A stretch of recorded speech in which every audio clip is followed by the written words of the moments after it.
ಇರೋ ಒಬ್ಬ ತಾಯಿಯನ್ನ ಬಿಟ್ಟು ಎಲ್ಲಿಗೂ ಹೋಗ್ತಿದೀಯಾ? ನೋಡಮ್ಮ, ನನಗೆ ಮನೆಯ ಖರ್ಚನ್ನ ನೋಡ್ಕೊಂಡು ಇಷ್ಟೆಲ್ಲ ಮಾಡಬೇಕು ಅಂದ್ರೆ ಆಗೋದಿಲ್ಲ.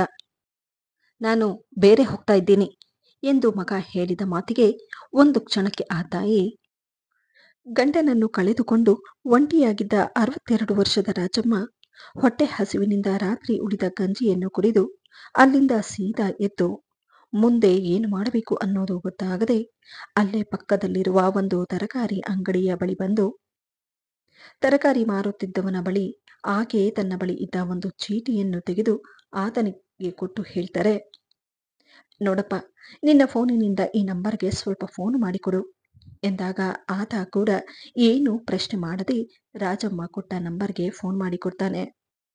ಯಾಕಂದ್ರೆ ಆತ ರಾಜಮ್ಮನ ಮನೆಯ ಬಳಿಯೇ ಇರೋದ್ರಿಂದ ಹೆಚ್ಚು ಕಮ್ಮಿ ಆಕೆಯ ಪರಿಚಯ ಅವನಿಗಿರುತ್ತೆ. ಹಾಗಾಗಿ ಆತ ಕೂಡ ತನ್ನ ಫೋನಿನಿಂದ ಆಕೆ ಕೊಟ್ಟ ನಂಬರ್ಗೆ ಡಯಲ್ ಮಾಡಿಕೊಡ್ತಾನೆ. ಆದರೆ 2-3 ಬಾರಿ ಫೋನ್ ಮಾಡಿದರೂ ಆ ಫೋನ್ ಮಾತ್ರ ಸ್ವಿಚ್ ಆಫ್ ಬರುತ್ತೆ. ಇದನ್ನು ಕಂಡ ಆಕೆಯ ಮನಸ್ಸು ಒಂದು ಕ್ಷಣಕ್ಕೆ ಒಡೆದು ಹೋದ ಹಾಗಾಗುತ್ತೆ. ದುಃಖವನ್ನು ತಡೆಯಲಾಗದೆ ಆತನಿಗೆ ಕೊಟ್ಟ ಆ ಫೋನ್ ನಂಬರನ್ನ ಮತ್ತೆ ತೆಗೆದುಕೊಂಡು ಆಕೆಯ ಹೆಜ್ಜೆಯನ್ನ ಹಿಂದಕ್ಕೆ ಇಡುತ್ತಾ ವಯಸ್ಸಾದ ಆಕೆ ಸುಡು ಬಿಸಿಲಿನಲ್ಲಿ ಮೆಲ್ಲನೆ ನಡೆಯುತ್ತಾ ಅಲ್ಲಿಂದ ಸೀದಾ ತಮ್ಮ ಮನೆಯ ಬಳಿ ಬಂದು ಅಲ್ಲೇ ಹೊರಗಡೆ ಮರದ ಕೆಳಗೆ ಇದ್ದ ಚಪ್ಪಡಿಯ ಮೇಲೆ ಕುಳಿತು ಬಿಡ್ತಾರೆ. ಅಷ್ಟಕ್ಕೂ ಆಕೆ ಕರೆ ಮಾಡಿದ್ದು ಬೇರೆ ಯಾರಿಗೂ ಅಲ್ಲ, ರಾಜಮ್ಮನಿಗೆ ಇದ್ದ ಒಬ್ಬನೇ ಮಗ ಸಂದೀಪನಿಗೆ. ಆಕೆ ಫೋನು ಮಾಡಿದಾಗ ಆತನ ಫೋನ್ ಸ್ವಿಚ್ ಆಫ್ ಬರುತ್ತೆ. ಮಗನ ಮದುವೆಗೆ ಮುಂಚೆನೆ ತನ್ನ ಗಂಡನನ್ನು ಕಳೆದುಕೊಂಡಿದ್ದ ರಾಜಮ್ಮನಿಗೆ ಇದ್ದ ಒಬ್ಬ ಮಗ ಆಸರೆಯಾಗ್ತಾನೆ ಅನ್ನೋ ಆಸೆ ಕೂಡ ಇರುತ್ತೆ. ಆದರೆ ಸೆಕೆಂಡ್ PUC ಓದುತ್ತಿರುವಾಗಲೇ ಒಬ್ಬ ಹುಡುಗಿಯನ್ನು ಪ್ರೀತಿ ಮಾಡಿ ಆತ ಸೆಕೆಂಡ್ PUC ಮುಗಿದ ತಕ್ಷಣ ಆಕೆಗೆ ಇದ್ದ ಒಬ್ಬ ಮಗ ಆ ಹುಡುಗಿಯ ಜೊತೆ ಮದುವೆ ಕೂಡ ಆಗ್ತಾನೆ. ಗಂಡನನ್ನು ಕಳೆದುಕೊಂಡು ಕಷ್ಟಪಟ್ಟು ಮಗನನ್ನು ಸಾಕಿ ರಾಜಮ್ಮ ಜೀವನ ಸಾಗಿಸುತ್ತಿದ್ರು. ರಾಜಮ್ಮನಿಗೆ ಆಕೆಗೆ ಆಸರೆಯಾಗಬೇಕಾಗಿದ್ದ ಒಬ್ಬನೇ ಮಗ ಮಾಡಿದ ಇಂತಹ ಕೆಲಸವನ್ನು ನೋಡಿದ ಆಕೆಗೆ ಮುಂದೆ ಏನು ಮಾಡಬೇಕು ಅನ್ನೋದು ಗೊತ್ತಾಗದೆ, ನಾನೇನಾದ್ರೂ ಹೆಚ್ಚು ಕಮ್ಮಿ ಮಾತನಾಡಿದ್ರೆ ಇರೋ ಒಬ್ಬ ಮಗನನ್ನು ಕೂಡ ಎಲ್ಲಿ ಕಳೆದುಕೊಳ್ತೀನೋ ಅನ್ನೋ ಭಯದಿಂದ ಮಗನ ಈ ಕೆಲಸವನ್ನು ನೋಡಿ ಆಕೆ ಕೂಡ ಏನು ಮಾತನಾಡದೆ ತನ್ನ ಅನಿವಾರ್ಯದಿಂದ ಮಗ ಹಾಗೂ ಸೊಸೆಯ ಜೊತೆಯೇ ಇರ್ತಾರೆ. ಆದರೆ ಮಗನಿಗೆ ಮದುವೆಯಾಗಿದ್ದ ಹುಡುಗಿ ಮಾತ್ರ ಮದುವೆಯಾದ ಮೇಲೆ ತನ್ನ ಓದನ್ನ ಮುಂದುವರಿಸಬೇಕು. ಹಾಗಾಗಿ ಅವಳು ಮದುವೆಯಾದ ಮೇಲೆ ತನ್ನ ಅತ್ತೆಯ ಜೊತೆ ಇರೋದಿಲ್ಲ. ಮದುವೆಯಾದ ತಕ್ಷಣ ಅತ್ತೆಯ ಸೇವೆ ಮಾಡ್ತಾ ಮನೆ ಕೆಲಸ ಮಾಡಿಕೊಂಡು ಇರೋದ್ರಿಂದ ನನ್ನ ಓದಿಗೆ ತುಂಬಾ ತೊಂದರೆಯಾಗುತ್ತೆ. ಹಾಗಾಗಿ ಆಕೆ ತನ್ನ ಅತ್ತೆಯ ಜೊತೆ ಇರೋದಕ್ಕೆ ಆಗೋದಿಲ್ಲ ಅನ್ನೋ ನಿರ್ಧಾರವನ್ನು ಮಾಡಿ ಮದುವೆ ಕೂಡ ಆಗಿರ್ತಾಳೆ. ಆದರೆ ಅವಳು ಶ್ರೀಮಂತರ ಮನೆಯ ಹುಡುಗಿಯಾಗಿದ್ಲು. ಹಾಗಾಗಿ ಆಕೆಯ ತಂದೆ ತಾಯಿ ಕೂಡ ಅವಳಿಗಂತ ಹೇಳಿ ಸ್ವಂತ ಮನೆ ಕೂಡ ಮಾಡಿರ್ತಾರೆ. ಮದುವೆಯಾದ 15 ದಿನಕ್ಕೆಲ್ಲ ರಾಜಮ್ಮನ ಮಗ ಹಾಗೂ ಸೊಸೆ ಬೇರೆ ಹೊರಟೋಗ್ತಾರೆ. ಇತ್ತ ರಾಜಮ್ಮನ ಮಗ ಕೂಡ ತನ್ನ ತಾಯಿ ಅನ್ನೋದು ಕೂಡ ಲೆಕ್ಕಿಸದೆ ತನ್ನ ತಾಯಿಯ ಬಳಿ ಬಂದು ಹೇಳ್ತಾನೆ, ಅಮ್ಮ, ನಾನು ಆಗಾಗ ಫೋನ್ ಮಾಡ್ತಿರ್ತೀನಿ.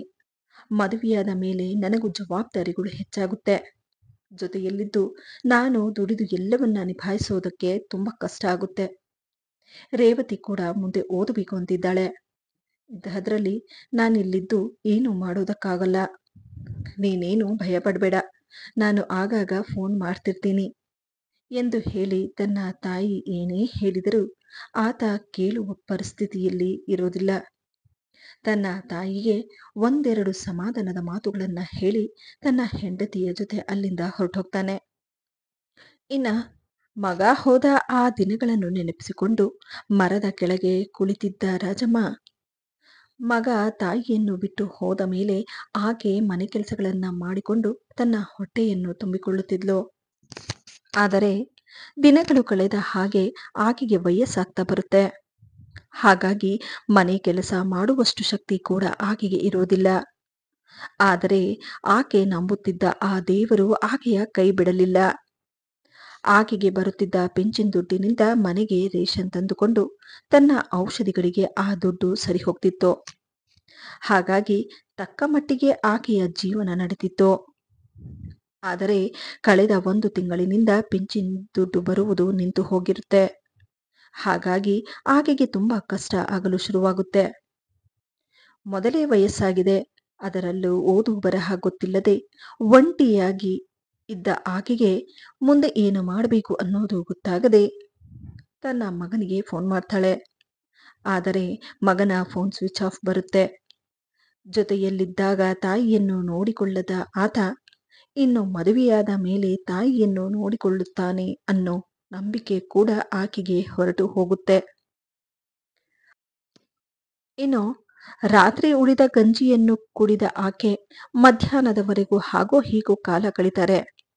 ಆದರೆ ಮನೆಯಲ್ಲಿ ತಿನ್ನೋದಕ್ಕೆ ಏನು ಇಲ್ಲದೆ ಇರೋ ಕಾರಣ ಅಲ್ಲೇ ತನ್ನ ಮನೆಯ ಬಳಿ ರೋಡು ಪಕ್ಕದಲ್ಲಿದ್ದ ಒಂದು ದೇವಸ್ಥಾನದ ಬಳಿ ಬಂದು ಭಿಕ್ಷೆ ಬೇಡಲು ನಿಂತು ಬಿಡ್ತಾರೆ. ಆದ್ರೆ ಸುಡೋ ಬಿಸಿಲಿನಲ್ಲಿ ನಿಂತ ಆಕೆ ಸುಸ್ತಾಗಿ ಅಲ್ಲೇ ನೆಲದ ಮೇಲೆ ಬೀಳಲು ಹೋಗ್ತಾರೆ.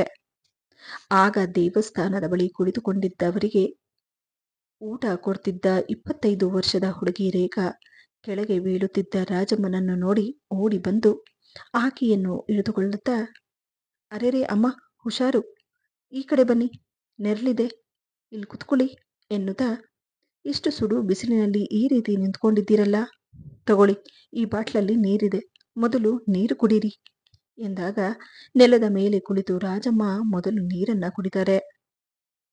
ಮೊದಲೇ ಹಸಿವಿನಿಂದ ಇದ್ದ ಆಕೆಗೆ ಆ ನೀರು ಕುಡಿದ ತಕ್ಷಣ ಆಕೆಗೆ ಮತ್ತೆ ಜೀವ ಬಂತೇನೋ ಅನ್ನೋ ಹಾಗೆ ಆಗುತ್ತೆ. ನೀರು ಕುಡಿದ ರಾಜಮ್ಮ ಆ ಹುಡುಗಿಗೆ, ಆ ದೇವರು ನಿನ್ನನ್ನ ಚೆನ್ನಾಗಿಟ್ಟಿರ್ಲಮ್ಮ ಎಂದಾಗ ಅವರು ಇದ್ದ ಪರಿಸ್ಥಿತಿಯನ್ನು ನೋಡಿದ ಆ ಹುಡುಗಿ ರೇಖಾ ಅವಳ ಬ್ಯಾಗಿನಲ್ಲಿದ್ದ ಆ ಊಟದ ಪ್ಯಾಕೆಟ್ ಅನ್ನು ತೆಗೆದು ಆಕೆಯ ಕೈಯಲ್ಲಿಡುತ್ತಾ ಹೇಳ್ತಾಳೆ, ನೋಡಿ ಅಮ್ಮ, ಇದರಲ್ಲಿ ಊಟ ಇದೆ, ಇದನ್ನ ತಿನ್ನಿ ಎಂದು ಹೇಳಿ ಆಕೆ ಅಲ್ಲಿಂದ ಹೊರಟೋಗ್ತಾಳೆ. ಆದರೆ ಕೈಯಲ್ಲಿ ಅನ್ನವನ್ನು ಹಿಡಿದಿದ್ದ ರಾಜಮ್ಮನ ಕಣ್ಣಲ್ಲಿ ದುಃಖದಿಂದ ಕಣ್ಣೀರು ಬರಲು ಶುರುವಾಗುತ್ತೆ. ಇರೋ ಒಬ್ಬ ಮಗನನ್ನು ಕಷ್ಟಪಟ್ಟು ಸಾಕಿ ಎಷ್ಟು ಆಸೆಗಳನ್ನ ಇಟ್ಕೊಂಡಿದ್ದೆ. ಆದರೆ ಇವತ್ತು ನಾನು ಪಡುತ್ತಿರುವ ಕಷ್ಟ ಯಾರಿಗೂ ಬೇಡಪ್ಪ. ಇಂತಹ ಮಕ್ಕಳು ಇದ್ದು ಸತ್ತ ಹಾಗೆ. ಸ್ವಂತ ಮಕ್ಕಳಿಗಿಂತ ಹೊರಗಿನವರಿಗೆ ಎಷ್ಟೋ ಮೇಲು ಎಂದು ಹೇಳಿ ದುಃಖಪಡುತ್ತಾ ಆಕೆ ತಂದಿದ್ದ ಊಟವನ್ನು ತನ್ನ ಮನೆಗೆ ತೆಗೆದುಕೊಂಡು ಬಂದು ಊಟವನ್ನು ತಿಂದು ಮಲಗಲು ಹೋಗ್ತಾರೆ. ಆದರೆ ಗಂಡ ಹಾಗೂ ಮಗನನ್ನು ನೆನೆಯುತ್ತಾ ಕಳೆದ ಆ ನೆನಪುಗಳನ್ನ ನೆನಪಿಸಿಕೊಂಡು ನಿದ್ದೆ ಅನ್ನೋದು ಬರದೆ ಆ ಹಳೆ ನೆನಪುಗಳು ಅವರಿಗೆ ಕಾಡಲು ಶುರುವಾಗುತ್ತೆ. ದುಃಖದಿಂದ ಕಣ್ಣೀರು ಹಾಕುತ್ತಲೇ ಹಾಗೂ ಹೀಗೂ ರಾತ್ರಿ ಕಳೀತಾರೆ. ಆದರೆ ಬೆಳಗಾದ ತಕ್ಷಣ ಆಕೆ ತನ್ನ ಮನೆಯ ಬಾಗಿಲಿಗೆ ಬೀಗವನ್ನು ಹಾಕಿ ಸೀದಾ ಪೋಸ್ಟ್ ಆಫೀಸಿನ ಕಡೆ ಹೊರಡ್ತಾರೆ. ರಾಜಮ್ಮನ ಮಗ ಮನೆ ಬಿಟ್ಟು ಹೋದ ಮೇಲೂ ಯಾರ ಬಳಿಯೂ ಕೈ ಚಾಚದೆ ಮನೆ ಕೆಲಸಗಳನ್ನ ಮಾಡಿ ಅದರಿಂದ ಬಂದ ದುಡ್ಡಿಂದ ಹೊಟ್ಟೆ ತುಂಬಿಸಿಕೊಳ್ಳುತ್ತಿದ್ದ ಅವರಿಗೆ ಈ ರೀತಿಯಾಗಿ ಭಿಕ್ಷೆ ಬೇಡಿ ತಿನ್ನುವುದು ಅವರಿಗೆ ಅದು ದುಃಖದ ಸಂಗತಿಯಾಗಿತ್ತು. ಹಾಗಾಗಿ ಎಷ್ಟು ದಿನ ಅಂತ ಹೇಳಿ ಹೀಗೆ ಇರೋದಕ್ಕಾಗುತ್ತೆ ಎಂದು ಯೋಚನೆ ಮಾಡಿ ಅವರು ತಮ್ಮ ಪಿಂಚಿನ್ ದುಡ್ಡನ್ನ ಕೇಳೋದಕ್ಕಂತ ಹೇಳಿ ಪೋಸ್ಟ್ ಆಫೀಸ್ಗೆ ಹೊರಡ್ತಾರೆ. ಆದರೆ ಪೋಸ್ಟ್ ಆಫೀಸ್ ಏನು ದೂರ ಇರಲಿಲ್ಲ. ಹೋಗ್ತಾ ದಾರಿಯಲ್ಲಿ ಖಾಲಿ ಇದ್ದ ಒಂದು ಆಟೋ ಸಿಗುತ್ತೆ. ಆ ಆಟೋನ ನಿಲ್ಲಿಸಿ ಆಕೆ ಆತನ ಬಳಿ ಹೇಳ್ತಾರೆ, ನೋಡಪ್ಪ, ಇಲ್ಲೇ ಪಕ್ಕದಲ್ಲೇ ಇರೋ ಪೋಸ್ಟ್ ಆಫೀಸ್ವರೆಗೂ ಸ್ವಲ್ಪ ಬಿಟ್ಬಿಡಪ್ಪ, ನಡೆಯೋದಕ್ಕೆ ಆಗ್ತಿಲ್ಲ ಎಂದಾಗ ಆತ ಕೂಡ ವಯಸ್ಸಾದ ರಾಜಮ್ಮನನ್ನು ನೋಡಿ ಆಕೆ ಹೇಳಿದ ಜಾಗಕ್ಕೆ ಕರೆದುಕೊಂಡು ಹೋಗಿ ಬಿಟ್ಟು ಅಲ್ಲಿಂದ ಹೊರಟೋಗ್ತಾನೆ. ಆದರೆ ಅಂದು ಪೋಸ್ಟ್ ಆಫೀಸ್ ಮುಚ್ಚಿರುವುದನ್ನು ನೋಡಿದ ಆಕೆ, ಅಯ್ಯೋ ದೇವ್ರೆ, ಏನು ಹಣೆ ಬರಹನಪ್ಪ ನಂದು. ತಿಂಗಳು ತಿಂಗಳು ಅಷ್ಟು ಇಷ್ಟು ದುಡ್ಡು ಬರ್ತಿತ್ತು, ತಿಂಗಳಿನಿಂದ ಅದೂ ಬರ್ತಿಲ್ಲ. ಕೇಳೋಣ ಅಂತ ಬಂದ್ರೆ ಪೋಸ್ಟ್ ಆಫೀಸ್ ಬೇರೆ ಮುಚ್ಚಿದೆ. ಇನ್ನು ನನ್ನ ಹೊಟ್ಟೆ ಪಾಡಿಗೆ ಏನಪ್ಪ ಮಾಡೋದು ಎಂದು ಹೇಳಿ ದುಃಖ ಪಡುತ್ತಾ ಅಲ್ಲೇ ಕುಳಿತು ಬಿಡ್ತಾರೆ. ಅದೇ ಸಮಯಕ್ಕೆ, ಅರೆ ಅಮ್ಮ, ನೀವೇನಿಲ್ಲಿ? ನೀವು ನನ್ನ ದೇವಸ್ಥಾನದ ಹತ್ರ ಸುಸ್ತಾಗಿ ಬೀಳುವುದಕ್ಕೆ ಹೋದ್ರಲ್ಲ, ಅವರೇ ಅಲ್ವಾ ನೀವು ಎಂದು ಹೇಳುತ್ತಾ ರಾಜಮ್ಮನಿಗೆ ನಿನ್ನೆ ಊಟವನ್ನು ಕೊಟ್ಟ ಆ ಹುಡುಗಿ ರೇಖಾ ಅಲ್ಲಿ ಇರುವುದನ್ನು ನೋಡಿದ ರಾಜಮ್ಮ, ಹೌದಮ್ಮ, ನನಗೆ ಪಿಂಚಿನ್ ದುಡ್ಡು ಬರಬೇಕಾಗಿತ್ತು. 1 ತಿಂಗಳಿನಿಂದ ಆ ದುಡ್ಡು ಬರ್ತಿಲ್ಲ. ಕೇಳೋಣ ಅಂತ ಹೇಳಿ ಹಾಗೋ ಹೀಗೋ ಕಷ್ಟಪಟ್ಟು ಇಲ್ಲಿವರೆಗೂ ಬಂದೆ. ಆದ್ರೆ ಇವತ್ತು ಪೋಸ್ಟ್ ಆಫೀಸು ಮುಚ್ಚಿದೆ. ಏನ್ ಮಾಡ್ಬೇಕು ಅನ್ನೋದೇ ಗೊತ್ತಾಗ್ತಿಲ್ಲ ಎಂದಾಗ ಆಕೆಯ ಮಾತನ್ನು ಕೇಳಿದ ರೇಖಾ ಹೇಳ್ತಾಳೆ, ಈಗೇನ್ ಮಾಡ್ತೀರಾ ಇಲ್ಲೇ ಕುತ್ಕೊಂಡು? ಪೋಸ್ಟ್ ಆಫೀಸು ನಾಳೆ ಓಪನ್ ಮಾಡ್ತಾರೆ. ನಿಮ್ಮನೆಗೆ ಎಲ್ಲಿರೋದು ಹೇಳಿ, ನಾನೇ ಕರ್ಕೊಂಡು ಹೋಗಿ ಬಿಟ್ಬಿಟ್ಟು ಬರ್ತೀನಿ ಅಂದಾಗ ರಾಜಮ್ಮ, ಆಯ್ತಮ್ಮ, ಹಾಗೆ ಮಾಡು, ನಿನಗೆ ಪುಣ್ಯ ಬರುತ್ತೆ. ನನ್ನ ಕೈಯಲ್ಲಿ ಅಷ್ಟು ದೂರ ನಡೆಯೋದಕ್ಕಾಗಲ್ಲ ಎಂದಾಗ ರೇಖಾ ಒಂದು ಆಟೋ ಹಿಡಿದು ಆಕೆಯನ್ನ ಅವರ ಮನೆಗೆ ತಲುಪಿಸಲು ರೇಖಾ ಜೊತೆಯಲ್ಲೇ ಹೋಗ್ತಾಳೆ. ರಾಜಮ್ಮನ ಮನೆಗೆ ತಲುಪಿದ ರೇಖಾ ಅಲ್ಲಿಯ ಪರಿಸ್ಥಿತಿಯನ್ನು ನೋಡಿ ಒಂದು ಕ್ಷಣಕ್ಕೆ ಬೆಚ್ಚಿ ಬೀಳ್ತಾಳೆ. ಅದೊಂದು ಚಿಕ್ಕದಾದ ಗುಡಿಸಲು. ಅದರಲ್ಲಿ ಕೇವಲ ಒಂದು ಚಾಪೆ, ಒಂದು ಕಂಬಳಿ ಹಾಗೂ ಒಂದು ಮಡಿಕೆ, ಜೊತೆಗೆ ಅಡುಗೆ ಮಾಡಲೆಂದು ಸೌದೆಯ ಒಲೆ ಇರುತ್ತೆ. ಅದರ ಜೊತೆಗೆ ಒಂದೆರಡು ಪಾತ್ರೆಗಳಿದ್ದವು. ಇದನ್ನೆಲ್ಲ ನೋಡಿದ ರೇಖಾ ದುಃಖದಿಂದ, ಅಮ್ಮ, ನೀವೇನು ತಪ್ಪು ತಿಳ್ಕೊಳ್ಳೋದಿಲ್ಲ ಅಂತಂದ್ರೆ ನಿಮ್ಮ ಹತ್ರ ನಾನು ಒಂದು ಮಾತನ್ನ ಕೇಳಬಹುದಾ? ನೀವು ಒಬ್ರೇನ ಇರೋದು ಇಲ್ಲಿ? ನಿಮಗ್ಯಾರು ಮಕ್ಕಳಿಲ್ವಾ ಎಂದಾಗ ಆಕೆಯ ಮಾತನ್ನು ಕೇಳಿದೆ ತಡ ರಾಜಮ್ಮನ ಕಣ್ಣಲ್ಲಿ ಕಣ್ಣೀರು ಹರಿಯಲು ಶುರುವಾಗುತ್ತೆ. ತನ್ನ ಕಷ್ಟವನ್ನು ಯಾರ ಬಳಿಯೂ ಹೇಳಿಕೊಳ್ಳದೆ ದುಃಖವನ್ನು ಸಹಿಸಿಕೊಂಡು ಬಂದ ರಾಜಮ್ಮ ಆಕೆಯ ಬಳಿ ದುಃಖದಿಂದ ಕಣ್ಣೀರು ಹಾಕುತ್ತಾ, ಇಲ್ಲಮ್ಮ, ನನಗೆ ಯಾರು ಇಲ್ಲ. ಹೆಸರಿಗೆ ಅಂತ ಹೇಳಿ ನನಗೆ ಮಗ ಇದ್ದಾನೆ. ನನ್ನ ಮಗನ ಮದುವೆಗೆ ಮುಂಚೆನೆ ನನ್ನ ಗಂಡ ತೀರ್ಕೊಂಡ್ರು. ಇನ್ನು ನನ್ನ ಮಗ ಮದುವೆಯಾದ ತಕ್ಷಣ ಹೆಂಡತಿ ಜೊತೆ ಅವನ ಅತ್ತೆ ಮನೆಗೆ ಹೊರಟು ಹೋಗ್ದ. ಮಗ ಹೋದ್ಮೇಲೆ ಮನೆ ಕೆಲಸ ಮಾಡಿಕೊಂಡು ನಾನು ಜೀವನ ಮಾಡ್ತಿದ್ದೆ. ಆದ್ರೆ ಈ ವಯಸ್ಸು ಅನ್ನೋದು ಬಿಡಬೇಕಲ್ಲ. ವಯಸ್ಸಾದ ಹಾಗೆ ನನಗೂ ಕೆಲಸ ಮಾಡೋದಕ್ಕೆ ಆಗದೆ ಮನೆಯಲ್ಲಿದ್ದೆ. ಆದ್ರೆ ತಿಂಗಳು ತಿಂಗಳು ನನಗೆ ಅಷ್ಟೋ ಇಷ್ಟೋ ಪಿಂಚಿನ್ ದುಡ್ಡು ಬರ್ತಿತ್ತು. ಅದರಲ್ಲಿ ಹಾಗೋ ಹೀಗೋ ಹೊಟ್ಟೆಪಾಡು ನಡೀತಿತ್ತು. ಆದ್ರೆ ಕಳೆದ 1 ತಿಂಗಳಿನಿಂದ ಆ ಪಿಂಚಿನ್ ದುಡ್ಡು ಕೂಡ ಬರ್ತಿಲ್ಲ, ನಿಂತು ಹೋಗಿದೆ. ಅದನ್ನ ಕೇಳೋಣ ಅಂತಾನೆ ಪೋಸ್ಟ್ ಆಫೀಸ್ ಹತ್ರ ಹೋಗಿದ್ದೆ. ಆದ್ರೆ ನನ್ನ ಹಣೆಬರಹದಲ್ಲಿ ಅದೂ ಇಲ್ಲ ಅನ್ಸುತ್ತೆ ಎಂದು ಹೇಳಿ ಕಣ್ಣೀರು ಹಾಕಿದ್ದನ್ನ ನೋಡಿ ರೇಖಾ ಹೇಳ್ತಾಳೆ, ಅಯ್ಯೋ, ಯಾಕಿಷ್ಟು ದುಃಖದಿಂದ ಅಳ್ತಿದ್ದೀರಾ ಅಮ್ಮ? ನೀವೇನು ಬೇಜಾರು ಮಾಡ್ಕೋಬೇಡಿ. ನೋಡಿ, ತಿಂಗಳು ತಿಂಗಳು ನಿಮಗೆ ರೇಷನ್ ತಂದು ಹಾಕುವ ಜವಾಬ್ದಾರಿ ನಂದು. ನಿಮಗೆ ಏನಕ್ಕಾದ್ರೂ ದುಡ್ಡು ಬೇಕು ಅಂತಂದ್ರೆ ಹೇಳಿ, ನಾನು ಕೊಡ್ತೀನಿ ಎಂದಾಗ ರಾಜಮ್ಮ ಹೇಳ್ತಾರೆ, ಯಾರು ಹೆತ್ತ ಮಗಳೋ ನೀನು? ಅದರಲ್ಲೂ ನನಗೆ ಅಮ್ಮ ಅಂತ ಕರಿತಿದ್ಯಾ? ಈಗಿನ ಕಾಲದಲ್ಲಿ ಸ್ವಂತ ಮಕ್ಕಳೇ ಆಗೋದಿಲ್ಲ. ಅಂತಹದ್ರಲ್ಲಿ ಅಂದಹಾಗೆ ನೀನು ಎಲ್ಲಿರೋದಮ್ಮ ಎಂದಾಗ ರೇಖಾ ಹೇಳ್ತಾಳೆ, ನಾನು ಒಂದು ಹಾಸ್ಟೆಲ್ನಲ್ಲಿರೋದು ಎಂದಾಗ ರಾಜಮ್ಮ ಹೇಳ್ತಾರೆ, ಯಾಕಮ್ಮ ಹಾಸ್ಟೆಲ್ನಲ್ಲಿದೀಯಾ? ನಿನಗೆ ತಂದೆ ತಾಯಿ ಇಲ್ವಾ? ಅಥವಾ ಓದಕ್ಕಂತ ಏನಾದರೂ ಬಂದಿದ್ಯಾ ಎಂದಾಗ ಆಕೆ ಹೇಳ್ತಾಳೆ, ನನಗೆ ತಾಯಿ ಇಲ್ಲ, ನಾನು ಒಬ್ಳು ಅನಾಥೆ ತರ ಬೆಳೆದಿರೋದು. ನಾನು SSLC ಓದುವಾಗಲೇ ನನ್ನ ತಾಯಿ ತೀರ್ಕೊಂಡ್ರು. ಇನ್ನು ನನ್ನ ತಾಯಿ ತೀರಿಕೊಂಡ ಮೇಲೆ ನನ್ನ ತಂದೆ ಬೇರೆ ಮದುವೆ ಮಾಡ್ಕೊಂಡ್ರು. ಅವರಿಗೆ ಮಗಳು ಅನ್ನೋ ಜ್ಞಾನನೂ ಇಲ್ಲದೆ ಅವರ ಬೇರೆ ಹೆಂಡತಿ ಜೊತೆ ಅವರು ಆರಾಮವಾಗಿದ್ದಾರೆ. ಆದ್ರೆ ನನಗೆ ನನ್ನ ತಂದೆ ಜೊತೆ ಇರೋದಕ್ಕೆ ಇಷ್ಟ ಇರಲಿಲ್ಲ. ಯಾಕಂದ್ರೆ ನನ್ನ ತಾಯಿ ಸ್ಥಾನನ ಬೇರೆ ಯಾರು ತುಂಬೋದಕ್ಕಾಗಲ್ಲ. ನಮ್ಮ ತಂದೆ ಮಾಡಿದ ಈ ಕೆಲಸವನ್ನ ನೋಡಿ ನಾನು ಕೂಡ ಅಲ್ಲಿಂದ ಬಂದುಬಿಟ್ಟೆ. ಈಗ SSLC ಮುಗಿದ ತಕ್ಷಣ ನಾನು ಹಾಸ್ಟೆಲ್ನಲ್ಲಿದ್ದು ಪಾರ್ಟ್ ಟೈಮ್ ಜಾಬ್ ಮಾಡಿಕೊಂಡು ನನ್ನ ಓದನ್ನ ಮುಂದುವರಿಸ್ತಿದ್ದೆ. ಈಗ ನನ್ನ ಓದು ಕೂಡ ಪೂರ್ತಿಯಾಗಿದೆ. ಹಾಗಾಗಿ ನನಗೆ ಪೋಸ್ಟ್ ಆಫೀಸ್ನಲ್ಲಿ ಕೆಲಸ ಇದೆ ಅನ್ನೋದು ಗೊತ್ತಾಯ್ತು. ಕೇಳೋಣ ಅಂತ ಬಂದೆ. ಅಲ್ಲಿ ನೀವಿರೋದನ್ನ ನೋಡಿದೆ. ಆದ್ರೆ ನಿಮ್ಮ ಮನೆಗೆ ಬಂದು ಇಲ್ಲಿಯ ಪರಿಸ್ಥಿತಿಯನ್ನು ನೋಡಿ ನನಗೆ ತುಂಬಾನೇ ಬೇಜಾರಾಗ್ತಿದೆ. ನನಗೆ ತಾಯಿ ಇಲ್ಲದೆ ನಾನು ಅನಾಥೆ. ಆದ್ರೆ ನೀವು ಮಗ ಇದ್ದು ಅನಾಥರ ಹಾಗೆ ಇದ್ದೀರಾ ಎಂದು ರೇಖಾ ಹೇಳಿದ್ದನ್ನ ಕೇಳಿ ದುಃಖದಿಂದ ರಾಜಮ್ಮ ಹೇಳ್ತಾರೆ, ಬೇಡಮ್ಮ, ಕಣ್ಣೀರ್ ಹಾಕ್ಬೇಡ. ನೋಡು, ಸಂಬಂಧಗಳು ರಕ್ತ ಸಂಬಂಧ ಇದ್ರೆ ಮಾತ್ರ ಸಂಬಂಧಗಳು ಅಂತ ತಿಳ್ಕೊಬೇಡ. ಮನುಷ್ಯನಿಗೆ ಮನಸ್ಸು ದೊಡ್ಡದಿರಬೇಕು. ಮನುಷ್ಯತ್ವ ಹಾಗೂ ಕರುಣೆ ಇದ್ರೆ ಅದು ಕೂಡ ಒಂದು ಒಳ್ಳೆ ಸಂಬಂಧನೇ ಅಲ್ವೇನಮ್ಮ? ನೋಡು, ನೀನು ನನಗೆ ಅಮ್ಮ ಅಂತ ಕರಿತಿದ್ಯಾ. ನೀನೇನು ತಪ್ಪು ತಿಳ್ಕೊಳ್ತಿಲ್ಲ ಅಂತಂದ್ರೆ ನೀನು ನನ್ನ ಜೊತೆ ಇರು.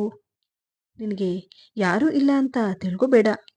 ನನ್ನ ನಾ ತಾಯಿ ಅಂತ ತಿಳ್ಕೊ ಎಂದಾಗ ರೇಖಾ ಹೇಳ್ತಾಳೆ, ಅಮ್ಮ, ಇದು ನಿಮ್ಮ ದೊಡ್ಡ ಮನಸ್ಸು.